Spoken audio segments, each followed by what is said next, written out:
In this lecture, we're going to look at in-class member initialization. And this is a facility we have in C++ to control how member variables are initialized when we declare them directly inside the body of our class. So suppose this is a private section of some class you are declaring, and you can set up member variables like this without doing any initialization.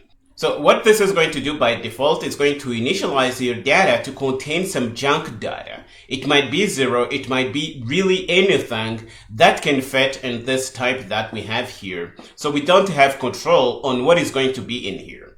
But you might also explicitly put in your own data. For example, you can go through assignment and put in 0 and make sure that the member variables are going to contain 0 inside when you create an object of your class, and this is going to work. Another option we have is to use brace initialization, and this is going to implicitly initialize your member variables to 0. So this is going to be exactly the same thing like this, but it's going to be implicitly done by the compiler when it sees brace initialization like this.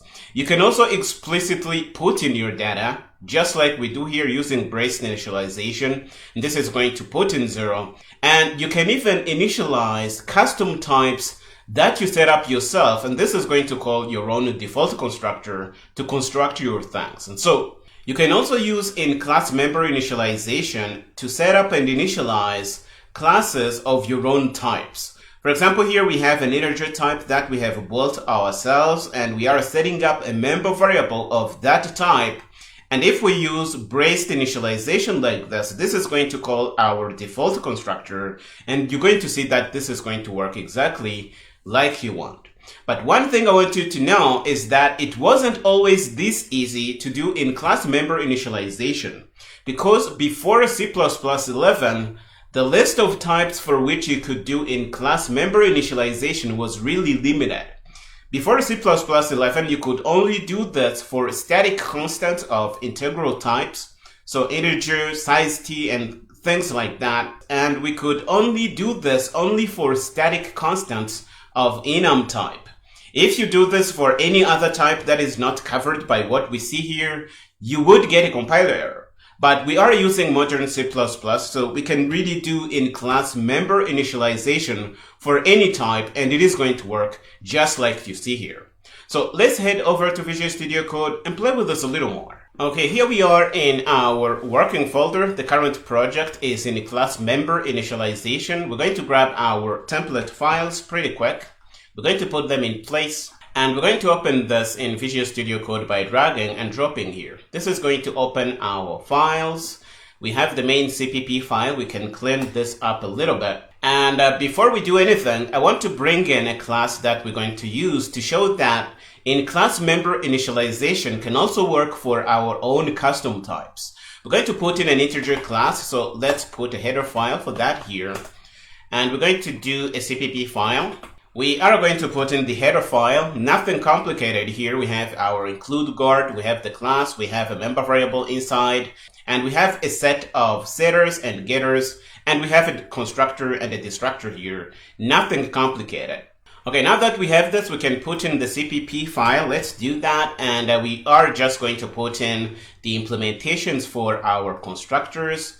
We have a constructor that takes one param, and it's going to use that to initialize our member variable, which is called inner int. If we go here, we're going to see that. Now that we have the integer class, we can go in main CPP and really try to play with these things. What we're going to do is include the integer class, and we are going to set up a class called point. We already know a class like this, so we're going to do this. We're going to call this point, and you see Visual Studio Code is going to autocomplete these things. So we have, I don't like these kinds of autocomplete because they really make things hard to see. And we're going to put in our own class called point. Let's do that. And we're going to put our closing semicolon. We're going to put in a private section, and we're going to have a public section on top. And inside, we're going to have two member variables, double x and double y. And we're going to align these things a little bit better. So let's do that. And we have our class. So this is what we want. Let's make sure that we have a constructor that we can use to create point objects.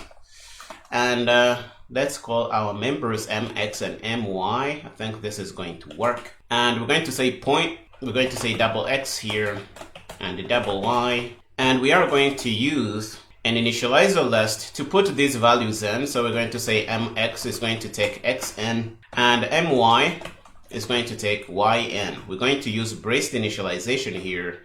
And we're going to put in our body, and we have our constructor here. But what we want is to learn about in class member initialization here. And we have already done that. If we do something like this, we won't be putting any initialization at all. And this is really going to put in junk data in our member variables. They are not going to be initialized, and we're going to have a problem. To be able to try this out, let's really put in a default constructor. We're going to say point, and we're going to say default. And this is not going to do anything. It's just going to put an empty body on the constructor, and it's not going to do any initialization on our point member variables here. So we can set up a function which is going to print the point object, and we're going to be able to see these member variables. But if you want, you can also use a debugger to see that. Let's use a debugger. We haven't used the debugger in a while, so let's do that. We're going to create a point object, and we're going to say P1. We're not going to put any parentheses here. This is going to call the default constructor here, and we should have junk data inside mx and my for this P1 point here. Okay, let's put a breakpoint here, and we are going to use a debugger. So we're going to use the debugging tools that come with GCC. We're going to start debugging, and this is going to build our binary. The binary is going to be passed into the debugger, and we're going to hit the breakpoint here. We have hit the breakpoint, and if we look at our locals, we can see what we have in mx and my. You can see that it's data that we really never put in our object here. And what this is going to do, it's going to see the syntax we have on line 21. It is going to look at the default constructor that we have here. And the default constructor is really not going to do anything. It's going to be an empty body constructor. And I really want you to see this. So let's not put in a default constructor like this and put in a body of our own. And we're going to say std. And we're not going to put anything in the body. So the member variables are going to be left the way they are, and we're going to be able to see that through the debugger that we have junk data inside our member variables here when we hit the breakpoint on line 22 here. I hope you understand this. So we're going to debug again. We're going to run a debugging session. This is going to build our program. The build is going to be good. We're going to pass the executable through the debugger, and we're going to hit the breakpoint here. So when we do that, we're going to step over to be able to hit the return statement here, and at this point the point object will be already constructed, and we will see what is inside. You see x has some junk data, y has some junk data, and this is what default initialization like this is going to do. You are not putting in any initialization at all, so the compiler is going to put in some junk data, and this is one way we can do this. But we are using modern C++. We really have many ways we can control how our member variables are initialized. And we're going to use assignment to do our initialization. So the way we can do that, we can really copy what we have on top here and use assignment. Or to really be super clear, we're going to say explicit assignment. Okay, so if we do this, we can, for example, say 0.1 for x and say 0.1 for y. Can say that. And if we do this, we're going to see that now the data is not going to be junk. It's not going to be junk data like we see in the debugger here in our locals. We're going to see the data we explicitly put in through our assignment operator here. We're going to kill the debugging session, and we're going to run it again so that the changes we have here are taken into consideration. The binary is going to be generated. It's going to be passed into the debugger, and we're going to hit the breakpoint at line 32 here. If we look at our locals, you see now that we have the data we put in. We have 0.1, 0.1, and it is what we put in here. And this is really cool. So this is another way you can control how your in-class member initialization works. We're going to comment this out because we still have a few ways we need to see to do this. We can also use empty braced initializers. Let's do that. And the way we do that, we say double mx, and we're going to put an empty pair of curly braces, and we're going to say double mx and an empty pair of curly braces, and this is going to default initialize whatever you have here.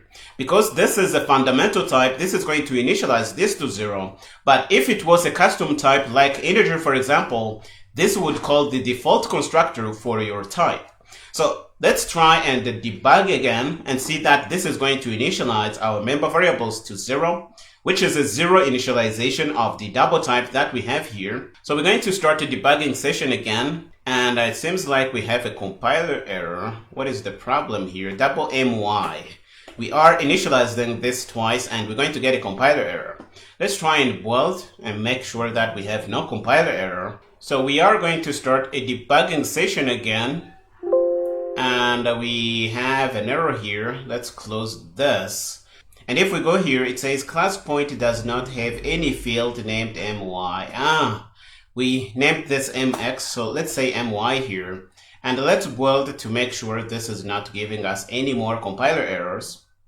The build is good. We're going to start a debugging session and we should hit our breakpoint here. And if we go and we're going to see that our member variables were initialized to 0 as a result of this braced initializer we have in our member variable declaration here. So this is really cool. So you can do this. But you can even explicitly put a value in this braced initializer and it is going to pick the value up and put that in your member variable. So for example, if we change this to 0.1 and put that in here, this is going to work, and this is no longer empty braced initializer. Let's just say braced initializer. And if we kill the session here and run it again, we're going to see that our member variables have been initialized to 0.1. And if we look at our locals, this is exactly what we expect here. So this is really cool. You can do all these kinds of crazy things. But remember, we have a custom type which is called integer here. And we can even use this in our in-class member initialization to show you that this is actually going to work. So what we're going to do is put in a default constructor and give it a body. We want to know that this was called, so we're going to say stdc out default constructor called. Okay, so if we do this and then come in our point class and set up an integer member variable, let's for example say integer and say I, and I used a braced initializer here. This is going to call the constructor of the integer class, and we should see this message here printed out on the console if we try to set up an object of point type in our main function here. So we're going to go in main here and make sure that we have this created. This is it. So let's build and try to run the application, and we should see a call to the constructor of the integer class as a result of this member variable that we have here, which is used braced initialization. This is going to default construct the object. So let's build and try to run this. We're going to use GCC to build. You're going to see that the build is good, so this is fine. We can clear and run rooster. And you see default constructor called, but the const constructor for what? Default constructor for integer. Let's say that. We're going to build. The build should be good, and if we run rooster, we should see the default constructor called. If you want, you can set up a breakpoint in the integer body here, and you're going to see it hit by the debugger. But the main message is that you can really do in-class member initialization for any type, be it a fundamental type like a double. For example, here we have the data which is not initialized, and the compiler is just going to put in junk data. You can use assignment, you can use braced initializers, you can even in-class member initialize custom types like we have the integer class here, and this is going to work as you expect. This is going to call your default constructor, and it is going to do whatever you are doing in your default constructor. In this case, we really aren't doing anything. We are just putting a debug statement to know that the constructor was called here. This is really all we set out to do in this lecture. I hope you found it interesting. We are going to stop here in this one. In the next one, we're going to try and recap what we saw in this chapter. Go ahead and finish up here and meet me there.